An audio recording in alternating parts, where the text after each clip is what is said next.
Y con el territorio negro, como todos los martes a esta hora más o menos. El de hoy es muy especial porque es un territorio por encargo.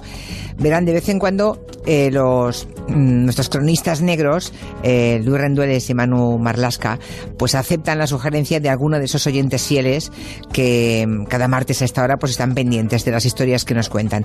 Y la de hoy, ese encargo de hoy, viene de Domingo Villar, que es uno de los mejores escritores que tenemos de novela negra en España, que es autor de las 3 estupendas novelas gallegas del inspector Leo Caldas. La última se llama El último barco, por cierto. Y bueno, pues fue él quien le pidió a Manu y a Luis: oye, ¿por qué no hacéis un día la historia de Pontelima? Hoy está Luis solo. ¿Qué tal, Luis? Buenas tardes.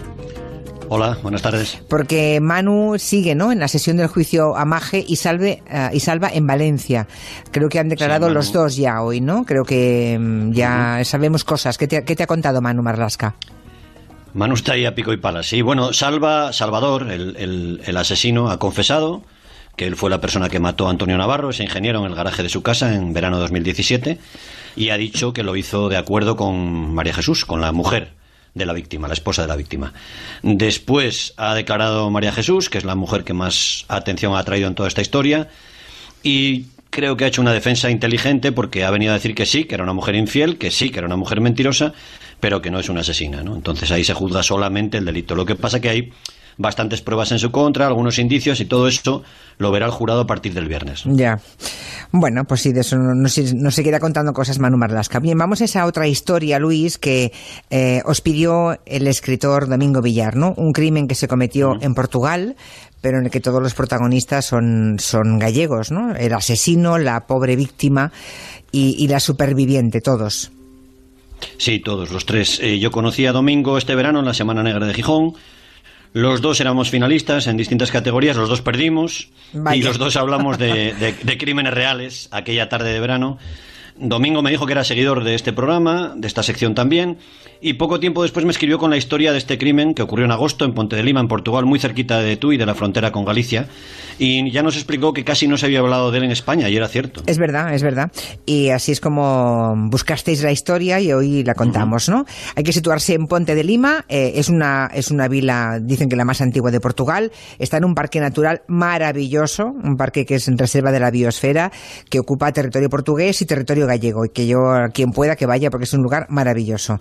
Está a 40 kilómetros de Tui, que es otro sitio fantástico, la frontera con Galicia, la desembocadura del Miño. El caso es que nos encontramos en una casa rural en Portugal, donde están pasando las vacaciones de agosto una pareja. Son Nuria Rodríguez y Luis Miguel Álvarez, y llevan poco tiempo juntos entonces, ¿no? Sí, muy poquito. Nuria es una comercial, trabaja de comercial, 48 años, trabaja en Vigo, vive en Vigo, y Luis Miguel es un emigrante, un hijo de la emigración gallega, 5 años mayor que ella. Las familias de los dos vienen del concello de Entrino, en Ourense, es una zona también dentro de esa reserva de la biosfera que tú decías. Los padres de Luis Miguel se fueron con él siendo adolescente a Francia en los años 60 del siglo pasado y se instalaron en la ciudad de Metz, en Francia, donde todavía siguen viviendo. Pero cada verano Luis Miguel, que tiene nacionalidad francesa, regresaba a la aldea familiar en una parroquia que se llama Ocasal.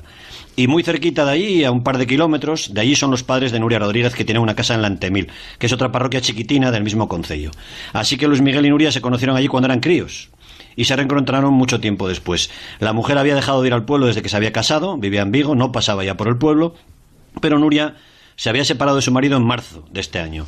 Así que retomaron el contacto los dos y empezaron una relación de pareja. Nuria y Luis Miguel parecían muy felices, estaban muy ilusionados, nos dicen, pero había una sombra que no les dejaba arrancar, rehacer su vida. Esa sombra era el exmarido de ella, un hombre que se llama Carlos Sande, que tenía negocios inmobiliarios y que pertenecía a una familia de clase bien, ¿no? De clase alta de Vigo. Sí, una buena familia, una familia bien. Carlos Sande tenía 50 años, había sido piloto de helicópteros y era un promotor inmobiliario de bastante éxito.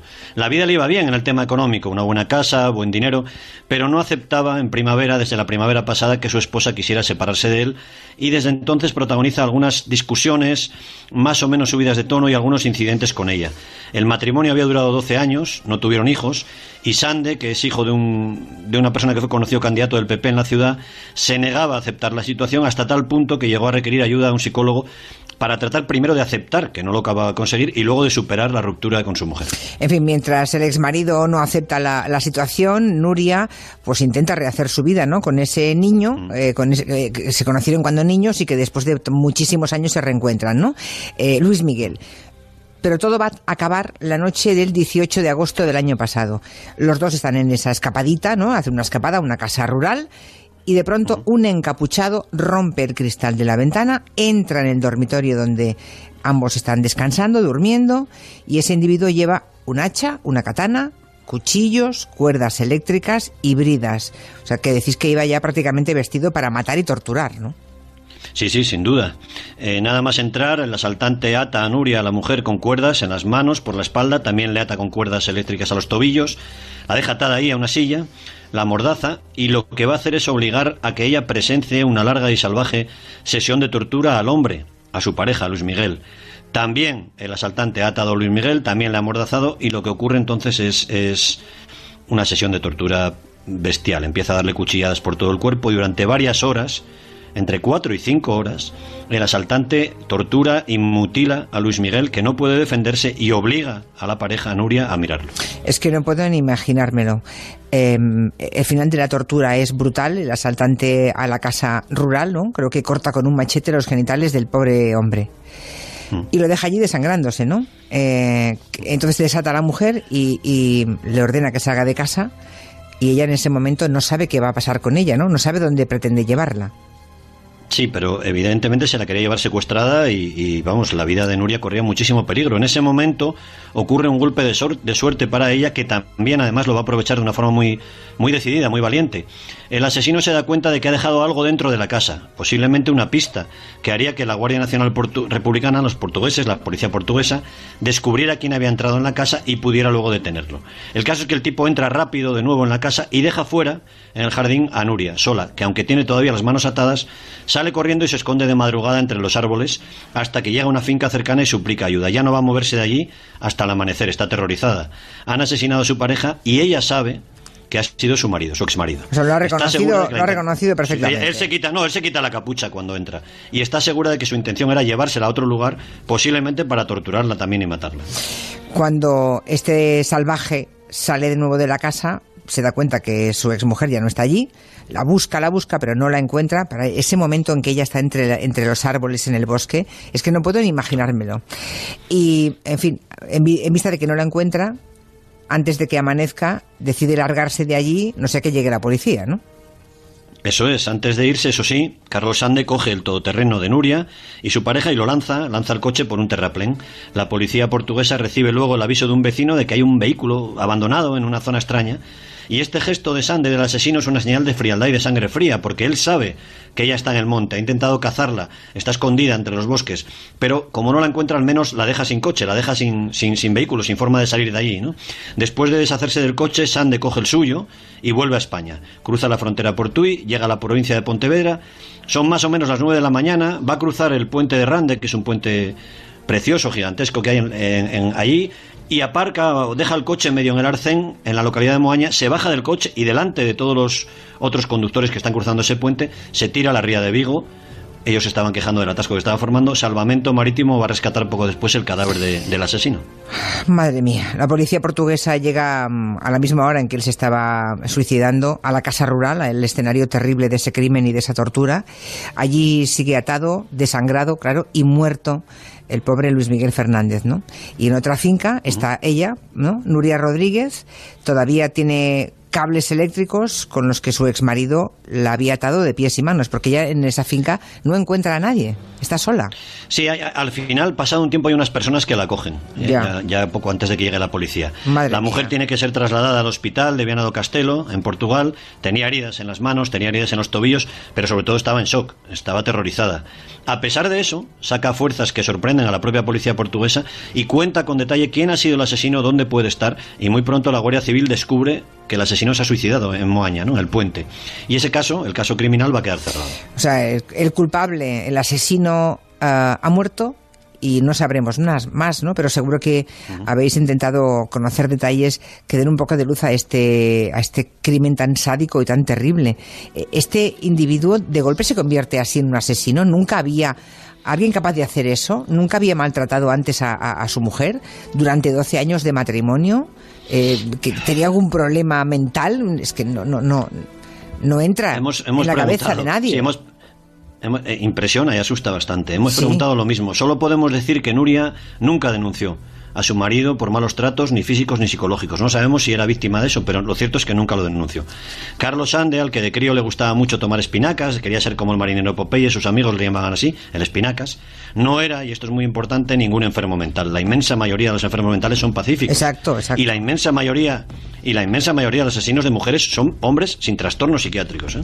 Eso sí, las personas que están cerca de Nuria apuntaron que después de decirle a ella que quería separarse, él empezó a protagonizar broncas, discusiones cada vez más agresivas, incluso con insultos. Por eso Nuria trató de ser discreta y de mantener en secreto su nueva relación con Luis Miguel. Casi nadie lo sabía, ni sus mejores amigos.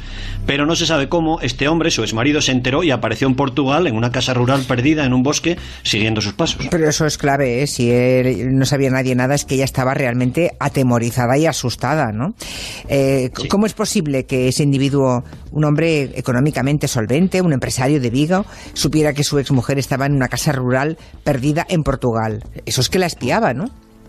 Sí, la espió y siguió todos sus movimientos. Nuria explicaría a la policía que no sabía cómo había llegado hasta allí, pero que tenía que haberla seguido, ¿no? Ella no le había dicho a nadie dónde iba ni con quién.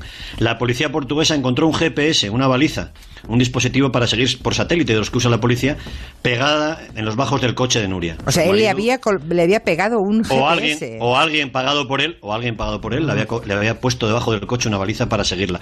Y gracias a ese seguimiento por satélite, el exmarido sabía a tiempo real dónde estaba su mujer, hacia dónde se movía y cuándo se quedaba quieta, ¿no? Y así Carlos Sande se presentó en agosto en la puerta de la casa rural al menos una vez antes del crimen, según los testimonios de un vecino portugués. O sea, y allí vuelve, ¿no? O sea, estuvieron un mes y él fue una vez y intentó convencer a su ex mujer de que volviera con él, ¿no? Y allí es cuando ve que ella tiene una nueva pareja, un nuevo novio, ¿no? Posiblemente se enterara allí de que su mujer estaba rehaciendo su vida con otra persona. Varios vecinos han declarado a la policía portuguesa que la semana antes del asesinato, Carlos Sande estuvo por la puerta de la casa rural, que salió Nuria a la calle y que él la gritó, discutió con ella. Ella se negó a irse con él. Después de más de una hora, pareció darse por vencido y volvió a Galicia. Pero una semana después volvió ya de noche, con el hacha, el machete, los cuchillos y todo el arsenal que... Pues una historia tremenda. Dicen algunos oyentes que nos escuchan desde Galicia que en la prensa gallega sí que tuvo suficiente eco y repercusión. En la prensa nacional quizá también, pero mucho más pequeño, ¿verdad? Tenía más sordina. Tampoco recordabais vosotros este crimen, no se habló demasiado, ¿no? No, yo fue Domingo Villar el que me puso en la pista pues y lo bueno de esta historia, de esta tremenda historia, es que hay una mujer superviviente, ¿no? Que nos cuentan que está bien, que está trabajando en Vigo, que está ayudada por sus padres y que está tratando otra vez de salir adelante, ¿no? Sí, pobre mujer. Le deseamos todo lo mejor a Nuria, es eso, una superviviente, ¿no? Que tenga la suerte que merece y que hasta ahora no puede decir que la haya acompañado. Terrible. Y la familia de ese pobre hombre masacrado, torturado y asesinado, esto sí que... sus padres, uno piensa en sus padres y se te rompe el corazón por completo. Gracias, Luis, hasta la semana que viene. Adiós. Adiós.